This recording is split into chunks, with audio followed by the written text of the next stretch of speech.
Fellas, AC here. Welcome to another review.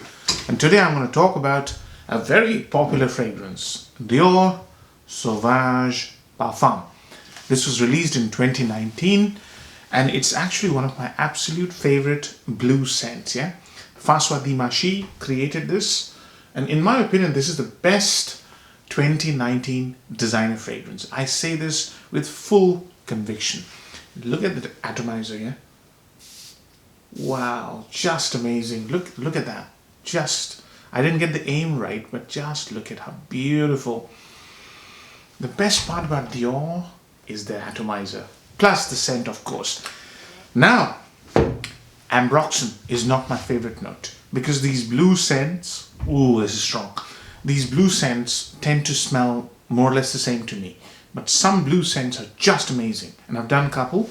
This is another masterpiece of a blue scent. This is Bleu de Chanel Parfum.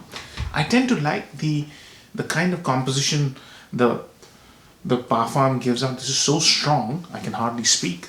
So, this is amazing as well. But Dior Sauvage Parfum.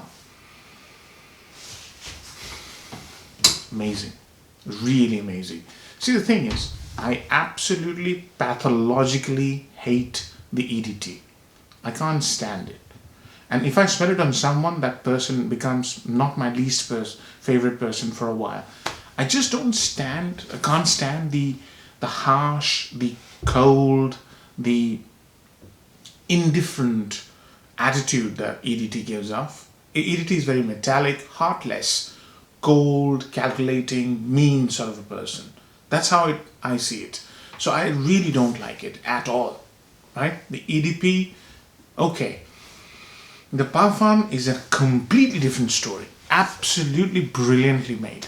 So, the parfum, and this is going to be the theme, yeah? People who like the EDT don't like the parfum. People who like the parfum generally don't like the EDT. I'm in the second group. And not only do I like it, I love it. You know, there are many fragrances in my collection. Look at the usage. It's almost 50% gone. And I've had this bottle for about 8 or 9 months. It starts off smelling completely different to the EDT. So the EDP, let's talk about the parfum only. So it's basically ambroxan, yeah?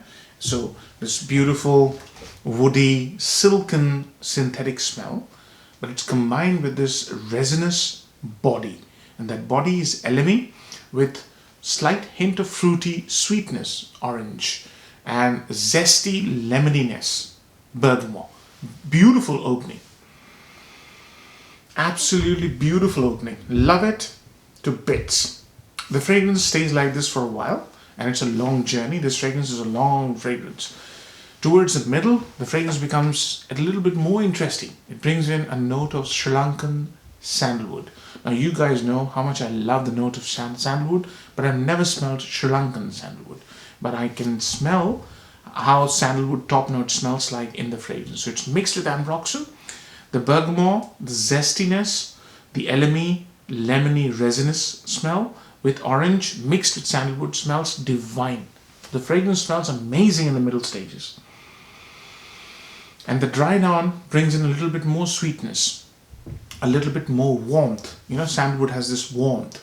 Along with that, they have combined tonka, synthetic tonka, and with that there is a slight hint of vanilla, very slight hint. So the whole blue signature has been given a lot of volume and body, and it's very refined, very beautiful, very lovely smelling, full experience, extremely well made. Love it to bits, you know, and I don't say that often about a blue scent. So pros and cons. See, the number one pro is the fragrance smells expensive and refined.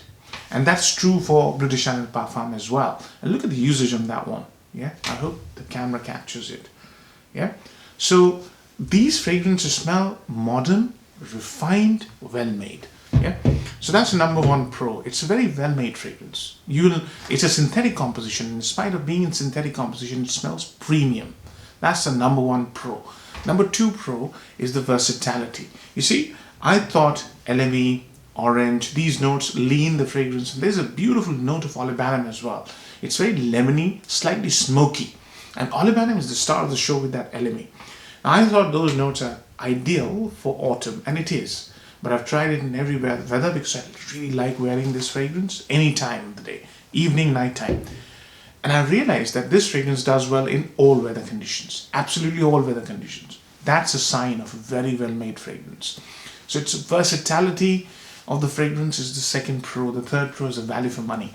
See, all Dior's are expensive.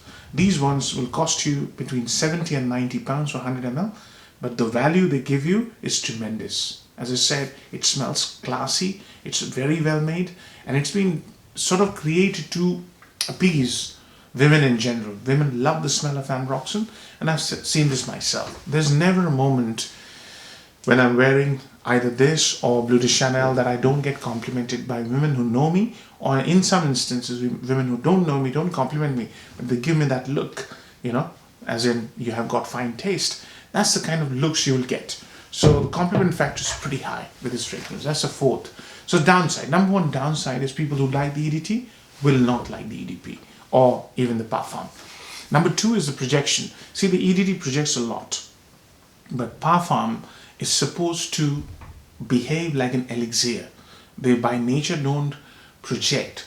They draw people close because they smell amazingly expensive. That's the whole purpose of parfum, or extracts. So some people, or most people, will complain that this doesn't project as much as the EDT. That's how it works.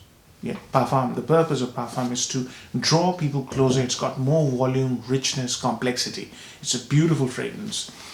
Number two downside. Well, number two has to be that if you pathologically hate blue scents, you will not like this, because the whole idea of these blue scents is ambroxan. And it's very synthetic composition.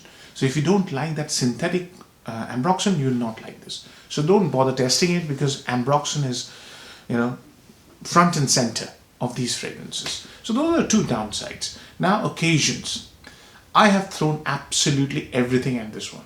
So I've worn it to work, I've worn it to business meetings, I've worn it to social occasions. I have felt very comfortable wearing. I normally am not very comfortable wearing the EDT version of the blue scents, but I felt very comfortable. So I think this is one of those fragrances that you can use in any occasion. Age groups, again, slightly mature. See, the thing is, I'll give you two images of the same person. EDT is a bit loud and flashy and overconfident, almost brat-like. So that's the image for you. Now the parfum is the same person with tremendous manners, etiquette, polish. Opens his mouth when he has to. Knows the occasion, situational awareness, that sort of good virtues, if you like. It's very polished and very well behaved. Same person. So that's how I see it as. So, that sort of person will fit in any social occasion. Hence the scent. The scent will fit in any occasion and any person. You have to identify with the scent. That's what I'm saying. And no offense to the people who like the EDT. It's just it's very strong. It's my impression of how the EDT comes across as. If you have a personality like that, and if you think that's going to make you successful in life, good luck to you. And definitely keep on wearing the EDT. Just me, I don't like the EDT at all. So, I've covered all aspects, marks out of 10. I'm going to give it a 9 out of 10. In my books, Sauvage Parfum is a spectacular fragrance, in spite of being synthetic and it being a blue scent. Hope you like the review, fellas. Take care. Bye-bye.